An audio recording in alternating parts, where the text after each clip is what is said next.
जय हो माता रानी। दोस्तों कैसे हो आप सब? आशा करती हूँ आप लोग ठीक होंगे। तो आज सुनाएंगे आप सभी को देवी पचरा गीत। सुनिएगा और बताइएगा कैसा लगा। देखिए पीछे कुआं है, मम्मी थोड़ा बगल हो, वो उधर कुआं है, पुराने ज़माने का कुआं है। तो हम लोग जब छोटे छोटे थे तब उसी में ठंडा बहुत पानी रहता था। जब जेठ ओठ में बकरी चराने आते थे, शौक की मारा बकरी पाले हुए थे। मेरी मम्मी को बोले थे बकरी पाल दो, तो हम पाले थे। तो आते थे बकरी चराने, तो उसी में बड़ा ठंडा पानी था और पीते थे। मम्मी भैंस लेके आती थी, बोल रही हैं। चलिए सुनाते हैं ये देवी पचरा की, चलिए सुनाते हैं।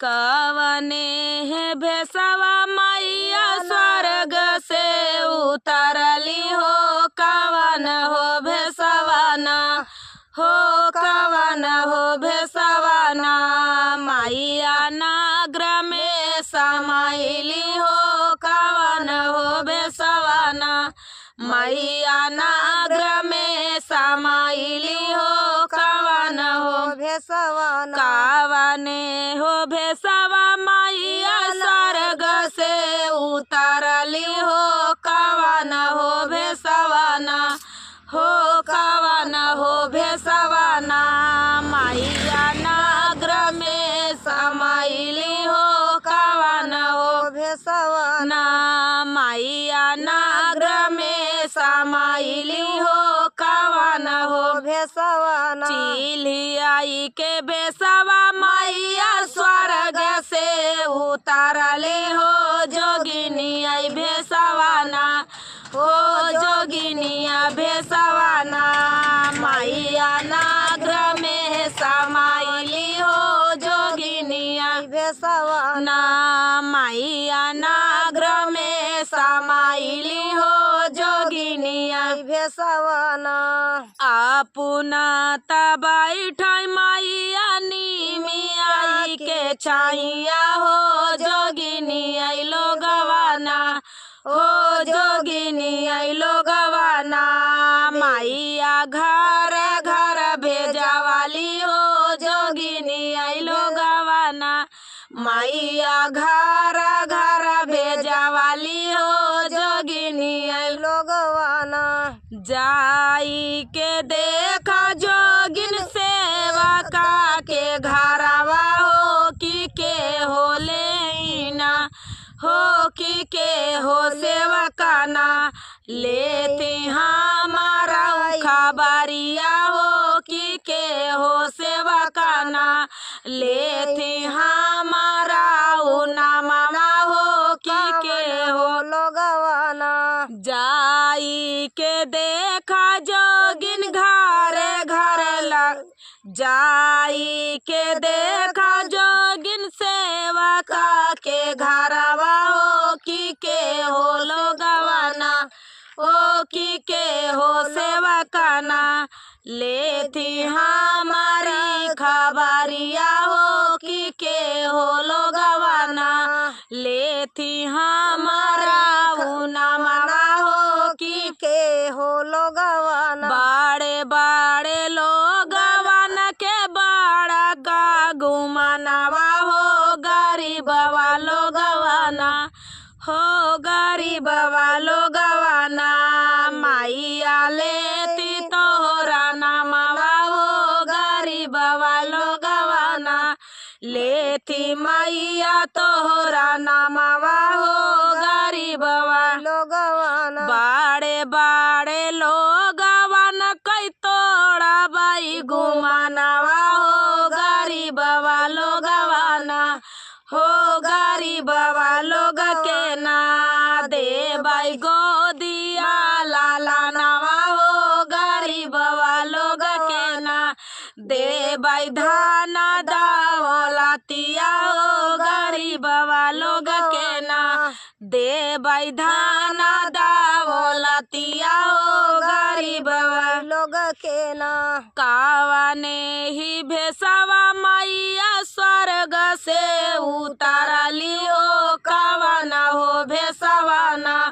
हो, कवन हो भेसवाना मैया नागर में समाइली हो, कवन हो भेसवाना मैया नागर समाइली हो कवन हो भेसवाना, मैया नागर में समाइली हो कवन हो भेसवाना।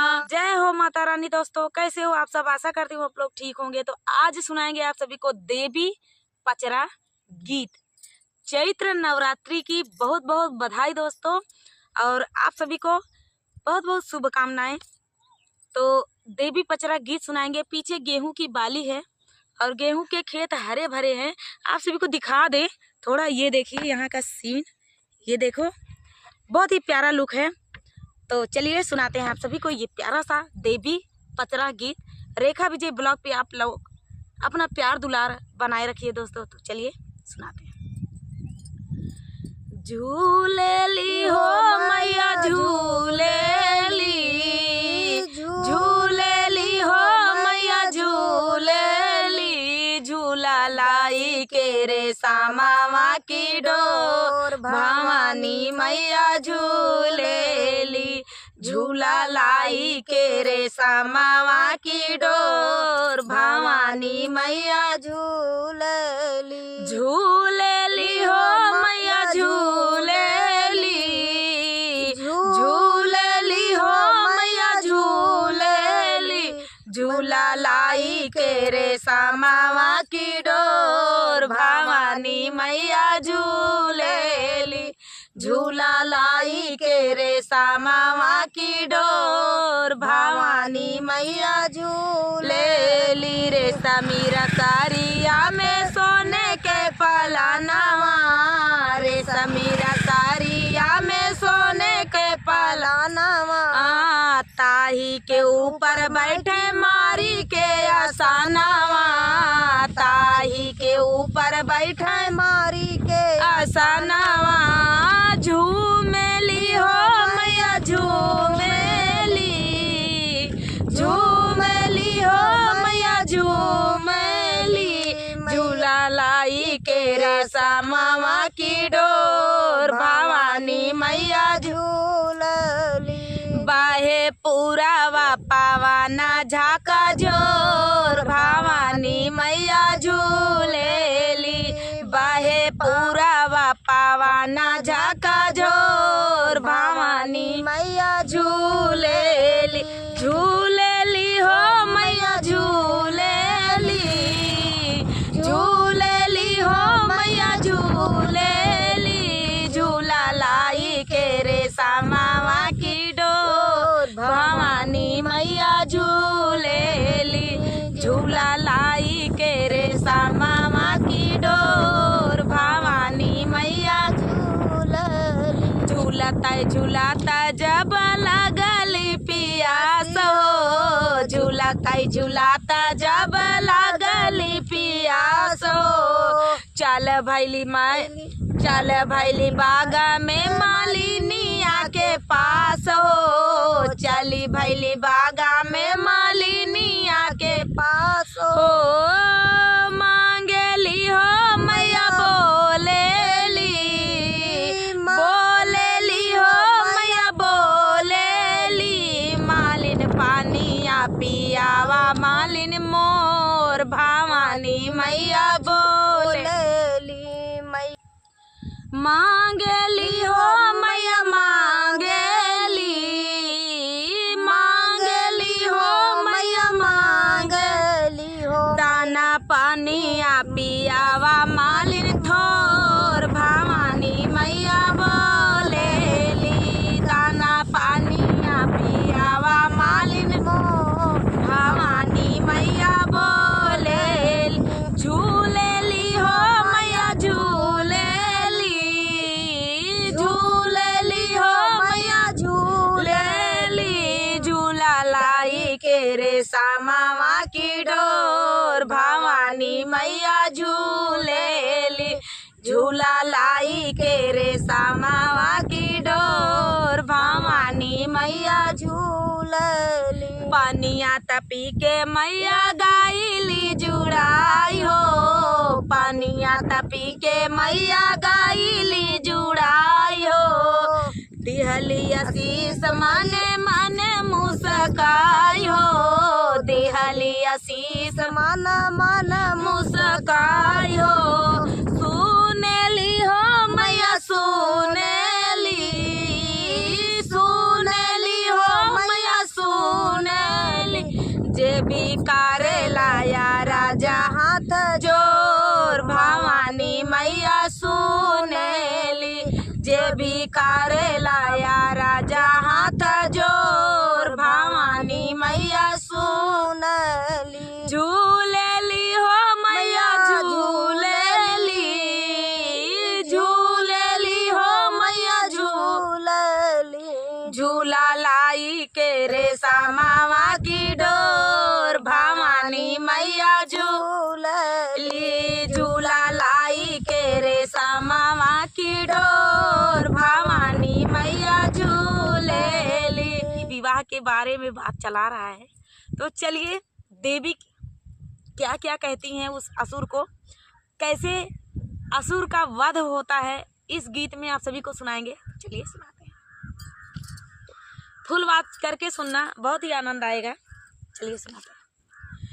दक्षिणा नगरिया मैया पोखरा खाना माई हो नगर के लोगवाना हो नगर के लोगवाना छे कई पोखरा के घाटावा हो नगर के लोगवाना छे कई पोखरा के घाटावा हो नगर के लोगवाना पोखरा उतारी मैया करैया सननवा हो यारा रवै बैठैना हो यारा रवा बैठैना मैया झारै लंबी के सिया हो यारा रवा बैठिना मैया झारै लंबी के सिया हो यारा रवा बैठिना घोड़ावा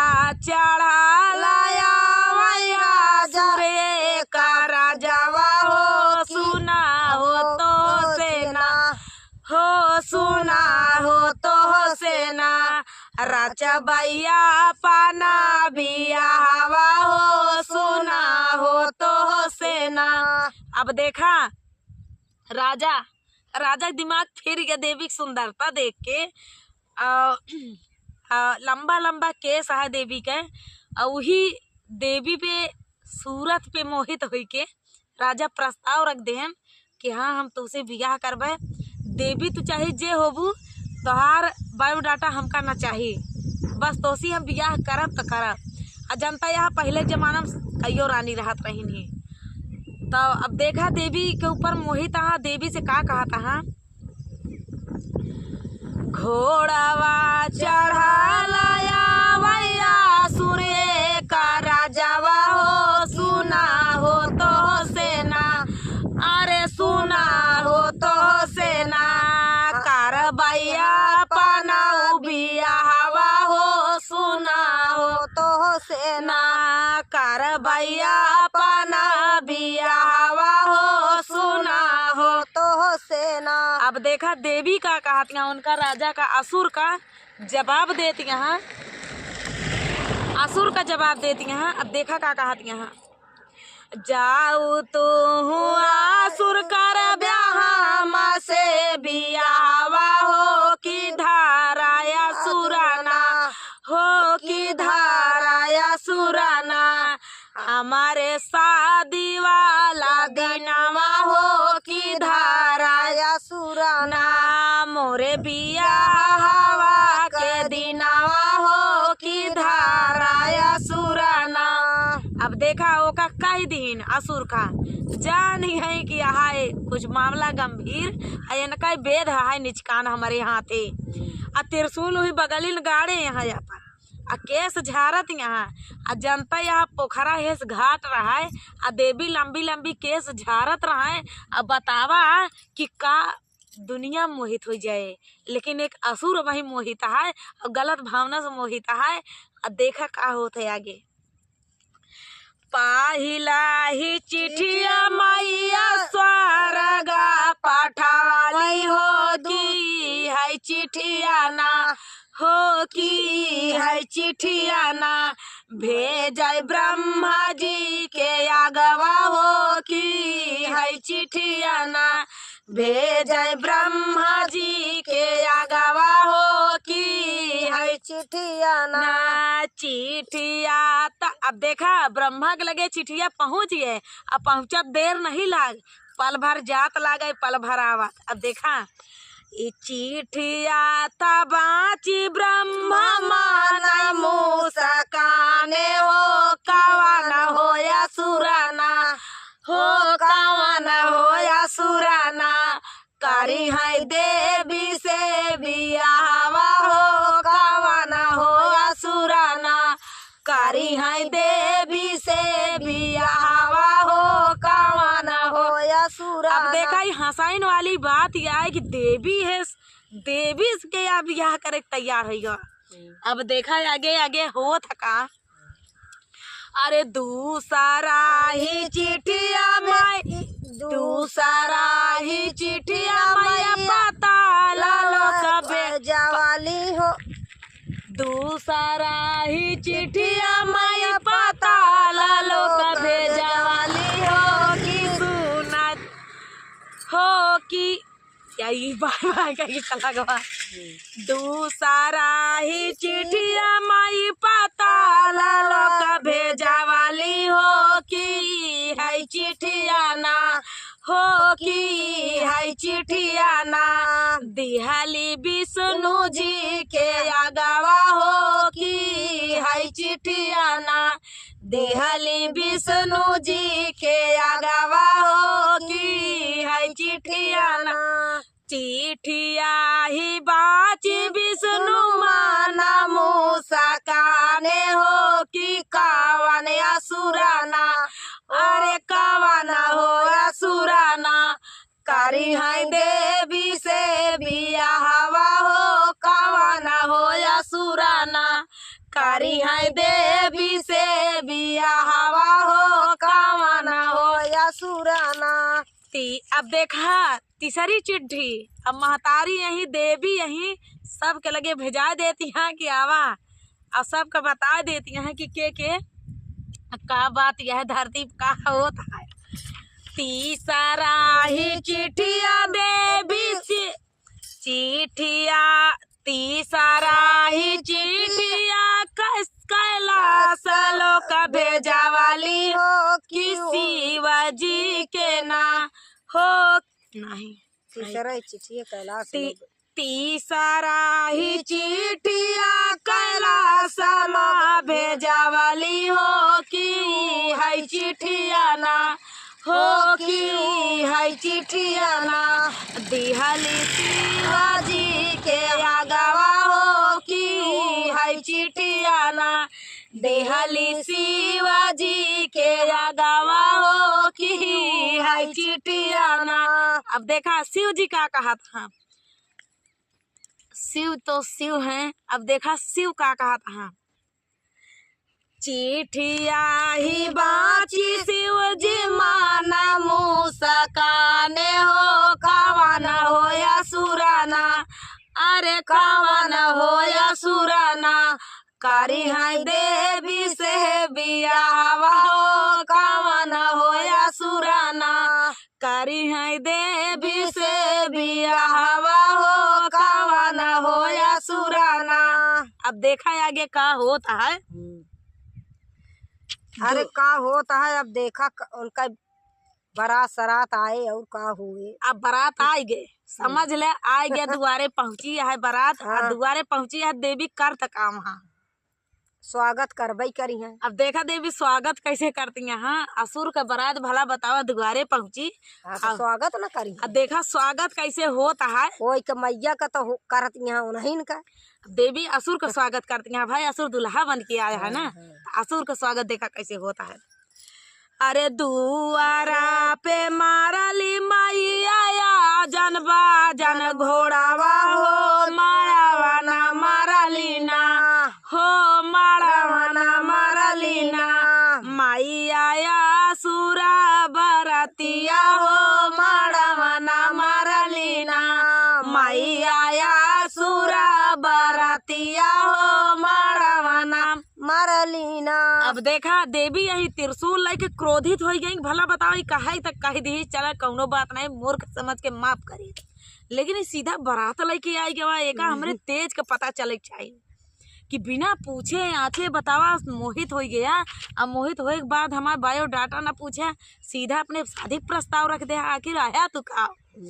तो देखा आगे का होता। देवी तो देवी यही दुआराई पे अब त्रिशूल लाई के क्रोधित यहाँ लंबी लंबी केस जानता है। वो वक्त के विचारे अलग है उनका, देवी के दूसरे भाव में यहाँ। अरे दुआराई पे माराई मैया जनबा जन घोड़ावा हो मारावा ना मारलीना, हो मारावा ना मारलीना। मैया सुरा बरतिया हो मारावा ना मारलीना, मैया सुरा बरतिया हो मारावा ना मारलीना। कोहबर में मारली मैया सुरा दुलावा हो त्रिशूलावा सेना, हो त्रिशूलावा सेना। कर लिया सुरई बाधानावा हो त्रिशूलावा सेना, कर लिया सुरई बाधानावा हो त्रिशूलावा सेना। तो दोस्तों ये प्यारा सा देवी पचरा गीत असुर और देवी का संवाद है। ये देवी के ऊपर कैसे मोहित हुआ अपना जनता। यहाँ असुर के वध देवीन के हाथ लिखा बा, तो हियाँ काहे ना लिखा जाए, हियाँ काहे ना हो। चलिए दोस्तों मिलते हैं अगले वीडियो में। इसी तरह प्यार दुलार आशीर्वाद रेखा विजय ब्लॉग पे बनाए रखिए। मिलते हैं अगले वीडियो में, तब तक के लिए जय हो माता रानी।